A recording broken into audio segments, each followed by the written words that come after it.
So this will be an isometric hold. What I'm going to do is get my feet a little bit wider than hips distance.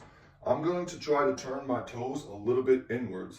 And now what I'm doing is I'm trying to find a 90-degree angle in my knees with an equal hinge at the hip. Anytime that I want to get into a squat position, I am hinging at the same time as I'm bending my knees so that my shin angle roughly matches the angle of my spine flexion. When we're in any type of squat position, if our knees start to hurt at a certain range of motion, that means we are not able to access the internal and external rotation required at the femoral joint and the pelvis, all right? So what we're gonna do here is try to work on that calibration. I'm bringing my knees a little bit forward so that I get good flexion at the ankles. And now what I'm doing is I'm going through my functional movement cues. So at about 90 degrees, I should be able to access enough internal rotation at the hips to then access the glute power in this position. And to make that easier on myself, I want to sense the inside ball of my foot and the inside of my heel. And then when you combine that with the rest of the functional movement cues, like stacking the ribs and the pelvis, working on that zone of apposition on each inhale, I am not flaring or extending my thoracic.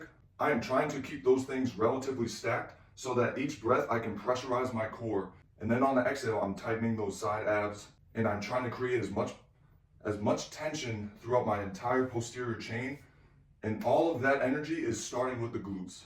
Again, if I can access enough internal rotation right at this hip juncture, my glutes will be on fire this entire time. That's level one.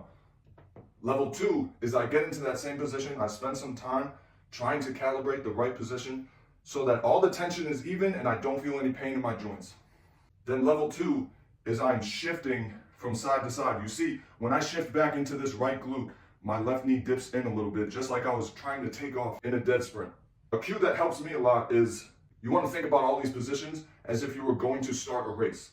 The tension required to start a race and jump out of this position is the tension that your body is going to naturally want to find to stay pain-free. So just very slowly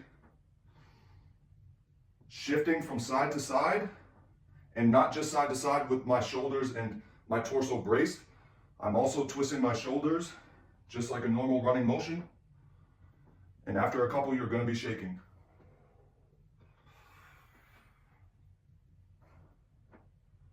And keep in mind, I'm always conscious of my breath and how my rib cage is moving on each inhale and each exhale.